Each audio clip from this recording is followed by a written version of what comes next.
എൻ്റെ അപ്പന് പലചരക്ക് കച്ചവടം.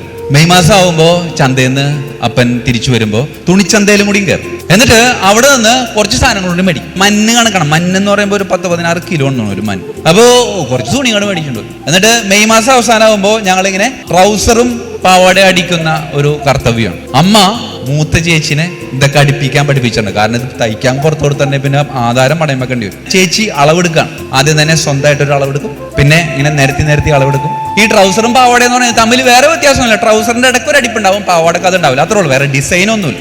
അങ്ങനെ ഇങ്ങനെ കാര്യങ്ങളൊക്കെ എടുത്ത് അളന്നളന്ന് വരുമ്പോഴേക്കും ഒരു 7ാമത്തേക്ക് ആവുമ്പോൾ ചില സമയത്ത് വരുമ്പോൾ തുണി തീർന്നു. കാരണം അപ്പന അളന്നെല്ലാം മേടിക്കണത് കണക്കാണ്, കിലോ ആണല്ലോ. അപ്പൊ അമ്മ ഉപ്പ് വെക്കുന്നുണ്ട്. അമ്മ അപ്പുറത്തേക്ക് പോയി തിരിച്ചു വരും. തിരിച്ചു വന്നിട്ട് കഴിഞ്ഞ വർഷത്തിന്റെ മുമ്പത്തെ വർഷം തയ്ച്ചതിന്റെ കുറച്ച് ബാക്കി അവിടെ നിന്ന് ഇവിടെ നിന്നൊക്കെ ആയിട്ട് 7, 8, 9 ഒക്കെ പോകും. ഓക്കെ ആയിട്ടുണ്ടാവും. അപ്പോൾ 10 നമുക്ക് ക്യൂലാണ്. എനിക്കൊരു ട്രൗസർ അടിച്ചു തരില്ല ചേച്ചി.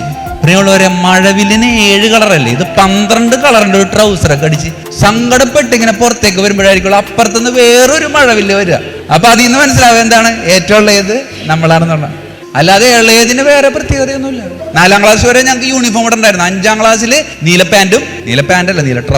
നീല ട്രൗസറും വെള്ളയും അല്ലേ, അങ്ങനെ ഇട്ടാണ്. അപ്പൊ ഞാൻ 4ൽ നിന്ന് 5ലോട്ട് ജയിച്ചപ്പോ മെയ് മാസം ഏതാണ്ട് 2 3 തൊട്ട് ഡേറ്റിൽ റിസൾട്ട് വന്നപ്പോൾ ഞാൻ അമ്മനോട് പറഞ്ഞു, അമ്മേ ജയിച്ചട്ടാ, യൂണിഫോം വേണോട്ടാന്ന്. പിന്നെ അത് തരൂലേന്ന്. അങ്ങനെ തന്നെ എല്ലാ ദിവസവും അപ്പൻ ചന്തക്ക് പോയി തിരിച്ചു വരുമ്പോൾ ഞാൻ നോക്കും, പരിപ്പും പയറോ അല്ലാതെ ഒന്നുമില്ല കയ്യിൽ. അങ്ങനെ ഒരു 20 ആയപ്പോൾ വീണ്ടും ഞാൻ അമ്മനോട് പറഞ്ഞു, അമ്മേ ഞാൻ ജയിച്ചട്ടാ. അപ്പൊ നീ 2 ആഴ്ച മുമ്പ് ജയിച്ചാണല്ലോ, വീണ്ടും ജയിച്ചാന്ന് ചോദിച്ചു. ഞാൻ പറഞ്ഞല്ലേ, നേരത്തെ ജയിച്ചാണ്, മറ്റേ യൂണിഫോം തരാന്ന് പറഞ്ഞു.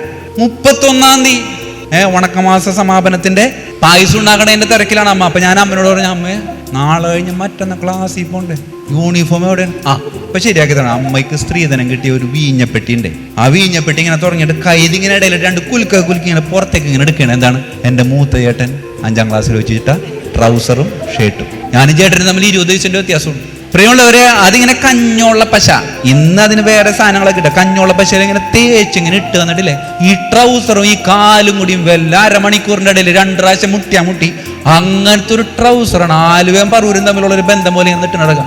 പ്രിയമുള്ളവർ, അന്ന് ദേവിടെ പറഞ്ഞിട്ട് അച്ഛൻ അന്നുള്ളോ ഇന്നുള്ളോ എന്ന് ആലോചിച്ചു നോക്കെ. അങ്ങനെ പഴയ പോലീസുകാരന്റെ പോലെ നമ്മളെ സ്കൂളിലേക്ക് ഇറങ്ങുമ്പോൾ 1-2 പോലീസുകാരൊക്കെ അപ്പുറത്ത് വരണ്ടാവുക, ഞങ്ങൾ ഒരുമിച്ച് ഇങ്ങനെ പോവാം. ഇതുപോലുള്ള സമാനമായ ചില ബുദ്ധിമുട്ടുകളൊക്കെ നമ്മുടെയൊക്കെ ജീവിതത്തിലുണ്ട്. പക്ഷേ അതില്ലാഞ്ഞിട്ടല്ലേ, പക്ഷെ അത് മനസ്സിലാക്കാൻ പറ്റാതെ ചിലരൊക്കെ ഇപ്പോഴും മാതാപിതാക്കളെ കുറ്റം പറഞ്ഞ് ജീവിക്കുന്നു. പക്ഷെ മനസ്സിലാക്കിയവർ അവരെ ബഹുമാനിച്ചപ്പോൾ സന്തോഷത്തോടെ ജീവിക്കാം.